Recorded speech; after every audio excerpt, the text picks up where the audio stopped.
N99 news కి స్వాగతం. Bulletin లో హెడ్లైన్స్ చూద్దాం. విదేశీ పర్యటన ముగించుకొని తిరిగి వచ్చిన సీఎం జగన్. కాంగ్రెస్ ప్రభుత్వం డైవర్షన్ రాజకీయాలకు పాల్పడకుండా ఫోన్ ట్యాపింగ్ వ్యవహారంపై సిబిఐ విచారణ చేయాలి. శ్రీ పాయల్ శంకర్. కేసీఆర్ పై దుష్ప్రచారం. 16 న్యూస్ ఛానల్ పై బాల్క సుమన్ ఫిర్యాదు.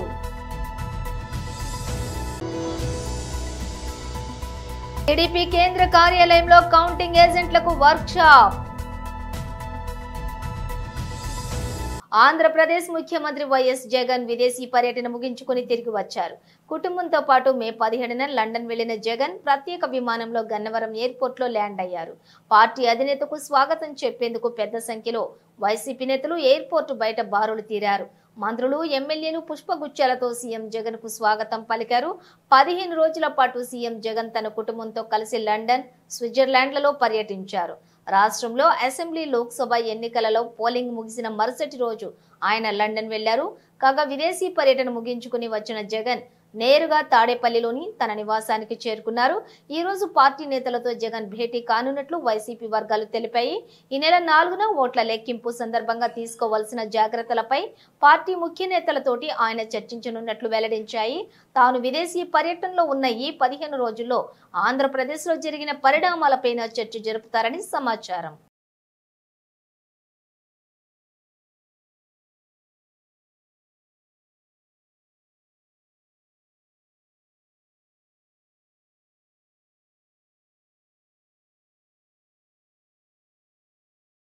కాంగ్రెస్ ప్రభుత్వం డైవర్షన్ రాజకీయాలకు పాల్పడకుండా ఫోన్ ట్యాపింగ్ వ్యవహారంపై సిబిఐ విచారణ చేయించాలి.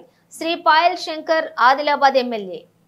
కాంగ్రెస్ పార్టీ అధికారంలోకి వచ్చి 5 నెలలైంది, చేసేదేమీ లేదు. ఎవరికి చిల్లిగవ సాయం చేసిందేమీ లేదు. ఈ రోజు రాష్ట్రంలో రైతులంతా కూడా అల్లాడుతున్నారు. వ్యవసాయ పనులు మొదలయ్యేటటువంటి సమయం విత్తనాలు దొరకక కుటుంబ సభ్యులను లైన్ లో పెట్టి విత్తనాలను తీసుకునేటటువంటి దుస్థితి. రైతు చేతిలో చిల్లిగవ్వ లేదు. చేస్తానన్న రుణమాఫీ జరగలేదు. ప్రజలలో తీవ్రమైనటువంటి వ్యతిరేకత ఉన్నది. దాని మీద దృష్టి మరల్చడానికి జరిగినటువంటి గత ప్రభుత్వ తప్పిదాలను కేవలం పత్రికలకు లీకునిచ్చి పత్రికలలో వార్తలు వచ్చేటట్టు చూస్తున్నారు తప్పితే ఈ చేసినటువంటి దోషులకు, తప్పు చేసిన వాళ్లకు శిక్షలు ఖరారు చేయాల్సినటువంటి అవసరం ఉన్నది. ఈ వేదిక నుండి ఈ రాష్ట్ర ప్రభుత్వాన్ని, రాష్ట్ర ముఖ్యమంత్రి గారికి విజ్ఞప్తి చేస్తా ఉన్నాం. భారతీయ జనతా పార్టీ తరఫున డిమాండ్ చేస్తా ఉన్నాం. ఫోన్ ట్యాపింగ్ విషయంలో వెంటనే సిబిఐ ఎంక్వైరీ కోరాలా. నిన్న జరిగినటువంటి సమావేశంలో ఈ రాష్ట్ర ప్రజల దృష్టిని మరల్చేందుకు, ఈ రాష్ట్రంలో ఉన్నటువంటి సమస్యల గురించి ప్రస్తావించకుండా లేని సమస్యలను ప్రస్తావించే విధంగా ఈ రాష్ట్ర ప్రభుత్వం వ్యవహారం చేస్తా ఉన్నది. భారతీయ జనతా పార్టీ తరఫున డిమాండ్ చేస్తా ఉన్నాం. ఈ రాష్ట్రానికే పరిమితం కాలేదు ఫోన్ ట్యాపింగ్. మొన్నటి వరకు ఇంకా వార్తలు వస్తున్నాయి. దేశంలో ఉన్నటువంటి ప్రముఖులే కాకుండా చాలా మంది దేశ రక్షణకు సంబంధించినటువంటి వ్యవహారంలో కూడా గతంలో టీఆర్ఎస్ ప్రభుత్వం వేలు పెట్టిందని సమాచారం వస్తా ఉన్నది. సిబిఐ ఎంక్వైరీ చేస్తేనే వాస్తవాలు బయటకు వస్తాయి. చేసినటువంటి తప్పులన్నీ బయటకు వస్తాయి. మాజీ ముఖ్యమంత్రితో సహా ప్రభుత్వంలో ఉన్నటువంటి చాలా మంది పెద్దలు జైలుకు పోయే అవకాశం ఉన్నది. ఈ రోజు కాంగ్రెస్ పార్టీ, టీఆర్ఎస్ పార్టీ మధ్యన ఒక ఒప్పందం జరిగింది. రాష్ట్ర ప్రజలారా, ఈ విషయాన్ని మనం అర్థం చేసుకోవాల్సిన అవసరం ఉంది. మొన్న లోక్సభ ఎన్నికల్లో కూడా మోసం చేసే ప్రయత్నం చేసింది. కానీ ప్రజలకు అర్థమైంది. ప్రజలు వాస్తవాలు అర్థం చేస్తున్నారు కాబట్టి రేపు 4వ తారీఖు నాడు 14-15 పార్లమెంటు స్థానాన్ని భారతీయ జనతా పార్టీ గెలవబోతా ఉన్నది. ఇప్పటికైనా ఈ రాష్ట్ర ముఖ్యమంత్రి కళ్ళు తెరవాలా. ఇప్పటికైనా ఈ రాష్ట్ర ప్రభుత్వం కళ్ళు తెరవాలా. ఏదైతే ఫోన్ ట్యాపింగ్ జరిగిందో దాన్ని సిబిఐ ఎంక్వైరీ చేసే విధంగా కేబినెట్ లో తీర్మానం చేయాల్సిందిగా భారతీయ జనతా పార్టీ డిమాండ్ చేస్తున్నది. మాజీ సీఎం తమ పార్టీ అధినేత కేసీఆర్ పై దుష్ప్రచారం చేస్తున్నారంటూ 16 న్యూస్ ఛానల్స్ పై బీఆర్ఎస్ నేత మాజీ ఎమ్మెల్యే బాల్క సుమన్ శుక్రవారం హైదరాబాద్ బంజారాహిల్స్ పోలీస్ స్టేషన్ లో ఫిర్యాదు చేశారు. అనంతరం ఆయన మీడియాతో మాట్లాడుతూ 16 న్యూస్ ఛానల్స్ నిరాధారమైన వార్తలను ప్రచారం చేస్తూ తమ పార్టీ అధినేత కేసీఆర్ ఇమేజ్ ను దెబ్బతీసే ప్రయత్నాలు చేశాయని ఆరోపించారు. ఆధారాలు లేని కథనాలు ఇచ్చే మీడియాను కట్టడి చేయాలని పోలీసులను కోరినట్లుగా చెప్పారు. ABN, Andhrajyothy, V6, NTV, I news, Amma, BRK, journalist Sai, Mic TV, nationalist hub, prime news, RTV, Raj news, red TV ఇలా 16 న్యూస్ ఛానల్స్ పై ఫిర్యాదు చేసినట్లు చెప్పారు. ఇటీవల లిక్కర్ కేసుకు సంబంధించిన వార్తలు ప్రచారం చేస్తూ కేసీఆర్ ఇమేజ్ ను డ్యామేజ్ చేసేలా పలు ఛానల్స్ కథనాలను ప్రసారం చేశాయని ఆవేదన వ్యక్తం చేశారు. మీడియా ఎలాంటి నిర్ధారణ లేకుండా గొప్ప నాయకుడిపై అసత్యాలతో కూడిన వార్తా కథనాలను ప్రచారం చేయటం సరికాదన్నారు. ఇకనైనా మీడియా నిర్ధారణ చేసుకుని కథనాలు ప్రసారం చేయాలని సూచించారు. కవిత గారి బెయిల్ పిటిషన్పై వాదనల సందర్భంగా ఈడీ ఎన్ఫోర్స్మెంట్ డైరెక్టరేటు వాళ్ళు కేసీఆర్ గారి పేరును ప్రస్తావించినని చెప్పి కొన్ని ఛానల్స్ ఇష్టం వచ్చినట్టుగా న్యూస్ను ప్రసారం చేయడం జరిగింది. వాళ్ళందరూ కూడా వాస్తవాలు నిర్ధారణ చేసుకోకుండా కేసీఆర్ గారి ఇమేజ్ను దెబ్బతీయాలని చెప్పి, కేసీఆర్ గారిపై బురద జల్లాలని చెప్పి వాళ్ళు కేసీఆర్ గారి బ్రాండ్ను దెబ్బతీయాలని చెప్పి వార్తలు ప్రసారం చేసినట్టుగా తెలుస్తూ ఉంది. అటువంటి ఒక 16 న్యూస్ ఛానల్స్పై ఇవాళ బంజారాహిల్స్ పోలీస్ స్టేషన్ పరిధిలో, అదేవిధంగా కేసీఆర్ గారి ఇమేజ్ దెబ్బతీయాలని చెప్పి, కేసీఆర్ గారి బురద జల్లాలని చెప్పి తర్వాత పంజాగుట్ట పోలీస్ స్టేషన్ పరిధిలో కంప్లైంట్ ఇవ్వడం జరిగింది. నిరాధారమైనటువంటి వార్తల్ని ప్రసారం చేసి మా పార్టీ అధినాయకులు కేసీఆర్ గారి ఇమేజ్ను దెబ్బతీయాలనేటటువంటి కుట్ర చేసినందుకు వారి మీద చర్యలు తీసుకోవాలి. ఇటువంటి తప్పుడు వార్తలు భవిష్యత్తులో ఎలాంటి ఆధారాలు లేకుండా, ఎలాంటి వాస్తవాలు లేకుండా అబద్ధాలను, దుష్ప్రచారాలను చేసేటటువంటి ఛానల్స్ను కట్టడి చేయాలనేటటువంటి విషయాన్ని వాళ్ళ కంప్లైంట్ రూపంలో పోలీస్ దృష్టికి తీసుకొని పోవడం జరిగింది. తగిన చర్యలు తీసుకోవాలని చెప్పి కూడా కోరడం జరిగింది. ఆ న్యూస్ ఛానల్స్ ఒక 16 news channels: ABN Andhrajyothy news channel, ETV news channel, V6 news channel, NTV news channel, I news channel, Amma news channel, BRK news channel, dial news channel, journalist Sai channel, Mic TV news channel, nationalist hub channel, prime news channel, RTV news channel, Raj news channel, red TV news channel, wild wolf Telugu news channel ఇట్లా 16 news ఛానల్స్కి సంబంధించి complaint ఇవ్వడం జరిగింది. So నేను ఆయా news channels యాజమాన్యాలకు, రిపోర్టర్లకు విజ్ఞప్తి చేస్తూ ఉన్నా, కోరుతూ ఉన్నా. కేసీఆర్ గారు 14 ఏళ్ల పాటు పోరాటం చేసి తెలంగాణ తెచ్చిన నాయకుడు. 10 సంవత్సరాలు 2 టర్ములు తెలంగాణ ప్రజల ఆశీర్వాదంతో అద్భుతంగా తెలంగాణ ప్రజల సంక్షేమం, అభివృద్ధి కోసం కష్టపడి నిరంతరం తపన కొద్ది పనిచేసినటువంటి నాయకుడు. ఒక 50 సంవత్సరాల పాటు సుమారు 5 దశాబ్దాలకు పైగా భారత రాజకీయాల్లో, అదేవిధంగా ఉమ్మడి ఆంధ్రప్రదేశ్ రాష్ట్ర రాజకీయాల్లో, తెలంగాణ రాష్ట్ర రాజకీయాల్లో తనదైన పాత్ర పోషించినటువంటి వ్యక్తి. కాబట్టి అటువంటి కేసీఆర్ గారి ఇమేజ్ను, కేసీఆర్ గారి వారి ఔన్నత్యాన్ని, వారి విశిష్టతను తక్కువ చేసే విధంగా ఇష్టం వచ్చినట్టుగా నిరాధారమైనటువంటి వార్తల్ని ప్రసారం చేయొద్దని ఈ సందర్భంగా నేను ఆయా న్యూస్ ఛానల్స్ని కోరుతూ ఉన్నా. ఇవాళ ప్రజాస్వామ్యంలో 4th ఎస్టేట్ అంటారు మీడియాను. మరి ప్రతిపక్షంగా ఉన్న బీఆర్ఎస్ పార్టీకి ప్రజల కోసం, ఈ ప్రాంత అభివృద్ధి కోసం అధికార పక్షంపై వాళ్ళు ఎన్నికల సందర్భంగా ప్రజలకు ఇచ్చినటువంటి మాటల్ని నిలబెట్టుకోవాలనేటటువంటి అంశంపై మేము చేస్తున్నటువంటి పోరాటానికి, కార్యక్రమాలకు మద్దతుగా నిలబడి ప్రజల గొంతుకగా ఉండి ప్రజాస్వామ్యాన్ని రాష్ట్రంలో పరిరక్షించాల్సినటువంటి బాధ్యత ఈ మీడియా తీసుకోవాలి. అబద్ధాలను ప్రసారం చేయడం, అవాస్తవాలను ప్రసారం చేయడం, కేసీఆర్ గారి మీద కోపం కొద్ది కొంతమంది ఏదో చేస్తే దాన్ని ప్రచారం చేయడం, ఈ రకమైనటువంటిది ఇది మంచిది కాదు. ఈ పద్ధతి మానుకోవాలని చెప్పి కూడా నేను హితవలుపుతూ ఉన్నా. డెఫినెట్గా బీఆర్ఎస్ పార్టీ నిర్ణయం తీసుకున్నది. రాబోయే రోజుల్లో కూడా మేము రాజ్యాంగానికి లోబడి చట్టబద్ధంగా లీగల్ ఫైట్ ఖచ్చితంగా, అవి న్యూస్ ఛానల్స్ అయినా, అవి పేపర్లైనా, సోషల్ మీడియాకి సంబంధించినటువంటి అంశాలైనా డెఫినెట్గా కేసీఆర్ గారి ఇమేజ్ కానీ, బీఆర్ఎస్ పార్టీ నాయకుల ఇమేజ్ దెబ్బతీసే విధంగా ఎవరు కూడా తప్పుడు వార్తలు, తప్పుడు స్టోరీలు ఏవి కూడా ప్రసారం చేసినా తప్పుడు కథనాలు ఏవి కూడా ఇచ్చినా ఖచ్చితంగా మేము ఫైట్ చేయాలని చెప్పి నిర్ణయించుకున్నాం. ఈ విషయంలో ఎవరిని విస్మరించము, వదిలిపెట్టబోము. ఖచ్చితంగా చట్టపరంగా మాకున్నటువంటి రాజ్యాంగపరమైనటువంటి హక్కుల్ని న్యాయపరంగా మేము వినియోగించుకుంటాం. సో నేను మళ్ళొకసారి కూడా కోరుతా ఉన్నా, సో ఇటువంటి మానుకోవాలని చెప్పి సదరు మీడియా సంస్థల్ని కోరుతా ఉన్నా. మేము పోలీస్ శాఖ వారిని కూడా ఇందాక కోరినాం. మేము అక్కడ బంజారాహిల్స్ పోలీస్ స్టేషన్లో కంప్లైంట్ ఇచ్చినప్పుడు ఖచ్చితంగా ఇటువంటి కంట్రోల్ చేయాలి. మేము ఇచ్చినటువంటి పిటిషన్ను స్వీకరించి వివిధ సెక్షన్లలో మేము మెన్షన్ చేసినాం. ఏ రకంగా వాళ్ళు తప్పుడు వార్తలు ప్రసారం చేసిర్రు, ఏ రకంగా ఉద్దేశపూర్వకంగా కేసీఆర్ గారి ఇమేజ్ని దెబ్బతీయాలని చెప్పి కుట్రపూరితంగా ఏ రకంగా చేసిర్రో సెక్షన్స్ కూడా మేము మెన్షన్ చేసి మరి ఇచ్చినాం. సో వాటి ప్రకారం చర్యలు తీసుకోవాలని చెప్పి కూడా మేము కోరడం జరిగింది. సో భవిష్యత్తులో ఇటువంటి జరగకుండా పోలీస్ యంత్రాంగం కూడా తమ వంతు పాత్ర పోషించాలని చెప్పి కోరడం జరిగింది.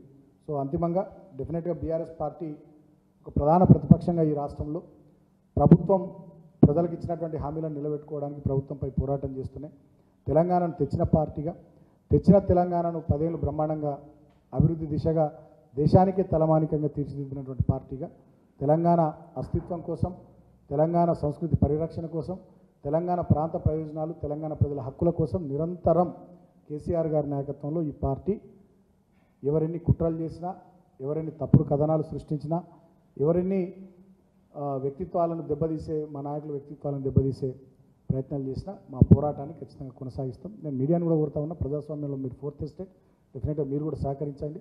అందరం కూడా కలిసి రాష్ట్ర ప్రజలకు ప్రయోజనం కలిగే విధంగా, రాష్ట్రం మంచిగా ముందుకు సాగే విధంగా ప్రతిపక్షంగా, అదేవిధంగా మీడియా ప్రజాస్వామ్యంలో 4th ఎస్టేట్గా కలిసి పనిచేద్దామని చెప్పి కూడా నేను కోరుతా ఉన్నాను. Thank you.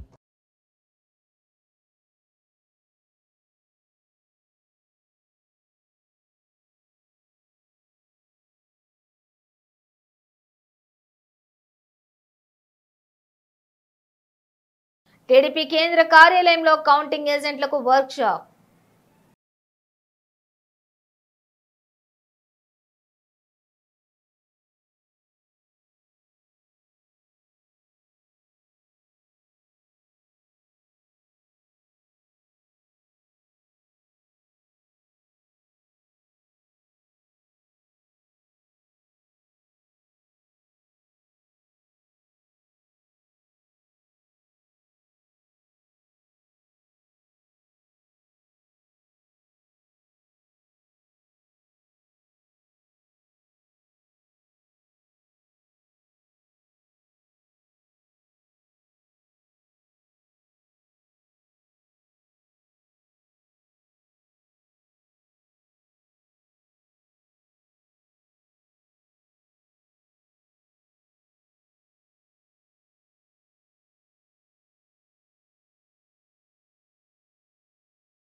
ఎన్నికల నియమావళి అమలులో ఉన్నందున రెచ్చగొట్టే చర్యలు మానుకోవాలి. సిఐ వెంకటేశ్వరరావు.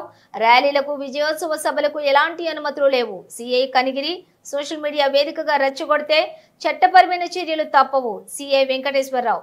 గ్రూప్ అడ్మిన్లు, గ్రూపులలో జరిగే రాజకీయ చర్చలపై తగిన చర్యలు తీసుకోవాలి. సిఐ వెంకటేశ్వరరావు. గ్రామాలలో జరిగే గొడవలు జరిగితే వెంటనే పోలీసు వారికి సమాచారం ఇవ్వండి. సిఐ వెంకటేశ్వరరావు. అందరూ సహకరిస్తారని ఆశిస్తున్నాం. సిఐ వెంకటేశ్వరరావు. జరగరాదు, ఎందుకంటే అనుమతి లేదే ఈ 3 విషయాలు ఎవరైతే డిజోబే చేస్తారో వాళ్ళందరి మీద కఠిన చర్యలు తీసుకుంటాం. అదేవిధంగా సోషల్ మీడియాలో రెచ్చగొట్టుకునే విధంగా ఎవరైనా కానీ ప్రొవోక్ చేసుకునే వర్డ్స్ ఎవరైతే పోస్ట్ చేస్తారో వాళ్ళందరి మీద కూడా తప్పనిసరిగా క్రిమినల్ కేసులు కట్టి వాళ్ళని రిమాండ్ పెట్టడం కూడా జరుగుతుంది. దయచేసి అందరూ సోషల్ మీడియా గ్రూపులో ఉన్నటువంటి సభ్యులందరూ కూడా దీన్ని గమనించాలి. అదేవిధంగా ముఖ్య రాజకీయ పార్టీ నాయకులు కూడా 144 సెక్షన్ అమల్లో ఉంది. అదేవిధంగా 30 పోలీస్ యాక్ట్ అమల్లో ఉండటం వల్ల ర్యాలీలు తీయడం, అదేవిధంగా కేక్ కటింగ్లు చేయడం, అదేవిధంగా బాణసంచ కాల్చడం, ఈ 3 విషయాలు కూడా పాటించకూడదని చెప్పేసి అందరికీ తెలియపరుస్తున్నాం. అందరూ కూడా పబ్లిక్ మరియు రాజకీయ నాయకులు అందరూ కూడా పోలీసు వారికి సహకరించాలని చెప్పేసి తెలియపరుస్తాం. కుప్పం పట్టణం పాతపేట విజయలక్ష్మి రోడ్లో నివాసం ఉంటూ స్వర్ణసాగరం దినపత్రిక నందు చిత్తూరు జిల్లా స్టాఫ్ రిపోర్టర్ గా విధులు నిర్వహిస్తూ ఉన్న కిరణ్ కుమార్ అనే విలేకరిని చంపుతానంటూ శాంతిపురం మండలం చిన్నారిదొడ్డి పంచాయతీ కొత్తపేటకు చెందిన శివశంకర్ బెదిరిస్తున్నారంటూ సదరు విలేకరి కుప్పం పట్టణ పోలీసులను ఆశ్రయించారు. అనంతరం అతను మాట్లాడుతూ శివశంకర్ ఆర్థిక ఇబ్బందులకు సాయం చేయాల్సిందిగా కోరిన సందర్భంగా కిరణ్ కుమార్ 10 లక్షల రూపాయలకు పూచీకత్తు ఉండి సాయం చేశామన్నారు. సదరు పైకం వసూలుకు గాను శివశంకర్ ఇచ్చిన చెక్కును బ్యాంకులో డిపాజిట్ చేయగా చెక్కు తగిన సొమ్ము లేకుండా బౌన్స్ అయిందని ఈ సందేశం అందుకున్న శివశంకర్ చెక్కును డిపాజిట్ చేసిన కిరణ్ కుమార్ ఇంటికి చేరుకుని కుటుంబ సభ్యులను బెదిరించడంతో పాటుగా విలేకరి అయిన కిరణ్ కు ఫోన్ చేసి నిన్ను చంపి జైలుకైనా పోతాను, నా చెక్కు డిపాజిట్ చేస్తావా అంటూ బెదిరించడం జరిగిందని తెలిపారు. శివశంకర్ అతనికి 10 లక్షల రూపాయలు నేను వేరే చోట పూచీకత్తు ఉండి తీసివ్వడం జరిగింది. ఆ డబ్బు ఇవ్వమని చెప్పి నేను సంవత్సరం క్రితమే అడిగాను. రాళ్ళపూటుకూరు పోలీస్ స్టేషన్లో ఎస్ఐ గారు కూడా పిలిచి మాట్లాడాము. నేను ఇచ్చేస్తాను అని నమ్మబలికినాడు. అయినా సంవత్సరం టైం ఇచ్చిన ఇంతవరకు డబ్బు ఇవ్వలేదు. అందుకు అతను నాకు షూరిటీగా ఇచ్చిన చెక్కుని నేను ఈరోజు కుప్పంలో SBI కంతుకూరు బ్రాంచ్లో ప్రజెంట్ చేశాను. అది చెక్కు బౌన్స్ అయ్యింది అనేసి అతనికి మెసేజ్ పోయిన వెంటనే నా ఇంటి దగ్గరకు వచ్చి నేను లేని సమయంలో నా కుటుంబ సభ్యులు భయభ్రాంతులకు గురి అయ్యేలాగా వల్గర్ లాంగ్వేజ్ యూజ్ చేస్తూ తలుపులను కొట్టతో నా ఇంట్లో వాళ్ళంతా బాగా బెదిరించి చంపేస్తానని చెప్పి బెదిరించున్నాడు. తర్వాత నేను అక్కడ అవైలబుల్లో లేకపోవడంతో నాకు ఫోన్ చేసి నిన్ను నరికి చంపేసైనా జైలుకి పోతాను కానీ నిన్ను వదిలిపెట్టలేదురా, నా మీదే కేసు పెడతావా, నా చెక్కే ప్రజెంట్ చేస్తావా అంటూ నోట్లో చెప్పుకోలేని వల్గర్ లాంగ్వేజ్తో నన్ను తిట్టి భయభ్రాంతులకు గురి చేస్తున్నాడు. నాకు ఇప్పుడు ప్రాణ భయంతో కొట్టుకుంటున్నాము. నేను నా కుటుంబ సభ్యులకి ఏమీ జరిగినా దానికి పూర్తి కారణము చిన్నారిదొడ్డి పంచాయతీ శాంతిపురం మండలం చిన్నారిదొడ్డి పంచాయతీ గ్రామానికి చెందిన శివశంకరే దానికి కారణం అని చెప్పి నేను తెలియజేస్తా ఉన్నాను. అతను మరో 10 మందితో ఇంటి దగ్గరికి వచ్చినట్టు నాకు సమాచారం ఉంది. కానీ వాళ్ళు ఎవరూ అనేది నాకు తెలియదు. ఇంకా నా ఇంట్లో వాళ్ళు కూడా భయపడుతున్నారు. ఇప్పుడు నేను ఇంట్లో ఒక్కడే ఉండాల్సి వస్తూ ఉంది. నాకు రాత్రికి ఏమైనా జరిగితే కూడా నాకు రక్షణ కూడా లేదు. అందుకే నేను ఈ టైంలో పోలీసులను ఆశ్రయిస్తున్నాను. అందుకే పోలీసులకు ఫిర్యాదు చేశాను. ఇప్పుడు పోలీసులకు ఆశ్రయించడం తప్ప నాకు వేరే మార్గం లేదు. పోలీసుల రక్షణ కల్పించాలని కోరుతున్నాను. మెదక్ జిల్లా రామాయంపేట మున్సిపాలిటీలోని అక్రమ నిర్మాణాలు జోరుగా సాగుతున్నాయి. మున్సిపాలిటీ పరిధిలోని 5వ వార్డులో నిబంధనలకు విరుద్ధంగా నిర్మిస్తున్న ఇంటి నిర్మాణాన్ని స్థానికులు అడ్డుకున్నారు. మున్సిపల్ నిబంధన మేరకు సెట్ బ్యాంక్ చేయకుండా అక్రమంగా నిర్మాణం చేస్తున్నారని స్థానికులు ఆరోపిస్తున్నారు. శుక్రవారం మున్సిపల్ అధికారులకు ఫిర్యాదు చేసినప్పటికీ వారు పట్టించుకోవడం లేదని ఆగ్రహం వ్యక్తం చేశారు. నిబంధనలకు విరుద్ధంగా నిర్మాణాలు జరుగుతున్నా అధికారులు నిమ్మకు నీరెత్తినట్లు వ్యవహరిస్తున్నారని స్థానికులు ఆగ్రహం వ్యక్తం చేశారు. మున్సిపల్ ఆఫీస్లో చేస్తే గతంలో కూడా ఆపేసారు. మళ్ళీ ఇప్పుడు ఆ ఒప్పందం ప్రకారం కాకుండా మళ్ళీ ముందుకు ఎంక్రోచ్ అయ్యి మళ్ళీ కడతా ఉంటే నిన్న పోయి మళ్ళీ కడితే చైర్మన్ గారికి మా కౌన్సిలర్ గారికి అందరికీ కూడా మేము కంప్లైంట్ చేస్తే ఫోన్లే కట్టుకొని ఏముంది అనే రీతిలో మాట్లాడుతూ ఉన్నారు వాళ్ళు. ఇది మేము కమిషనర్ గారిని కలిసినాము, TPO గారికి మాట్లాడినాము. వాళ్ళు వచ్చేసి పని ఆపమని చెప్పేస్తే కూడా ఆయన ప్రస్తుతం ఇంకా పని నడిపిస్తూనే ఉన్నాడు.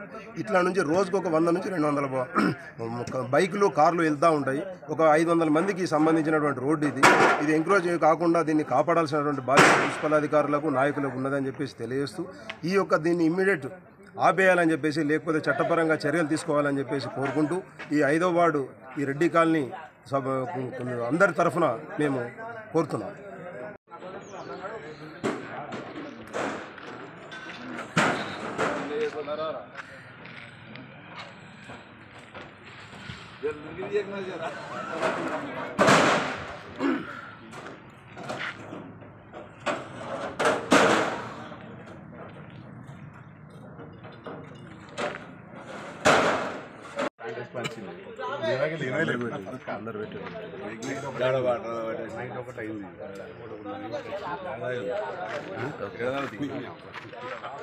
నైట్ ఒకటైతే ఏడాది కూడా ఉండదు.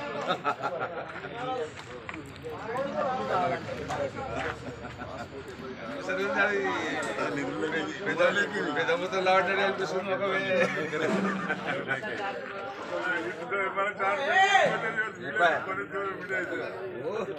ఎవడో అది నడిచిందయ్యా రాగానే ఎక్కువ రామాయంపేట మున్సిపాలిటీలోని 5వ వార్డులోని Reddy colony near new building Kamareddy రోడ్లో ఉన్నటువంటి సెట్ బ్యాక్ ప్రకారం మున్సిపల్లో మేము కంప్లైంట్ చేసినాం. మన ఉన్నటువంటి నియమ నిబంధనలకు అతిక్రమించి రోడ్లోకి కన్స్ట్రక్షన్ చేస్తే నిన్న పోయి మున్సిపల్ అధికారులకు మేము కంప్లైంట్ ఫిర్యాదు చేసినప్పటికీ కూడా ఎలాంటి పని ఆపడం ఉండదు. మరియు వాళ్ళకి ఇష్టం వచ్చిన రీతిలో కట్టడం, ఇష్టం వచ్చినట్టు కన్స్ట్రక్షన్ ముందుకు రావడము, రోడ్లను ఆక్యుపై చేయడం, ఎదురుగా వచ్చిన వాళ్ళ మీకు దౌర్జన్యంగా మాట్లాడడం, ఇది రామాయంపేటలో ఉన్నటువంటి ప్రస్తుత పరిస్థితి. దీనికి తగిన న్యాయం చేయగలరని, మాకు సరైన రోడ్లు సెట్ బ్యాక్ అయ్యి ఈ కన్స్ట్రక్షన్ను ఏదైతే మున్సిపల్ రూల్స్ ఏదైతే విధంగా ఉన్నాయో నియమ నిబంధనల ప్రకారం కట్టిపిస్తారని, దీని యొక్క మాకు జరిగినటువంటి అన్యాయానికి మీరు న్యాయం చేస్తారని భావిస్తూ సంతోషం. బులెటిన్ ముగించే ముందు హెడ్లైన్స్ మరోసారి. విదేశీ పర్యటన ముగించుకొని తిరిగి వచ్చిన సీఎం జగన్. కాంగ్రెస్ ప్రభుత్వం డైవర్షన్ రాజకీయాలకు పాల్పడకుండా ఫోన్ ట్యాపింగ్ వ్యవహారంపై సిబిఐ విచారణ చేయాలి, శ్రీ పాయల్ శంకర్. కేసీఆర్ పై దుష్ప్రచారం, 16 న్యూస్ ఛానల్ పై బాల్కా సుమన్ ఫిర్యాదు.